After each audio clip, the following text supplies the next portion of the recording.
Hello, welcome back to my YouTube channel.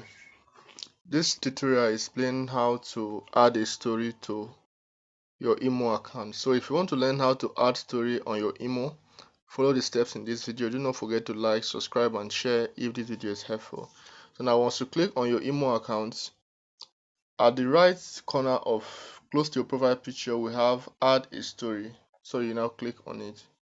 Now once you click on that, you now proceed to the story you want to add. So now let's select this image right now.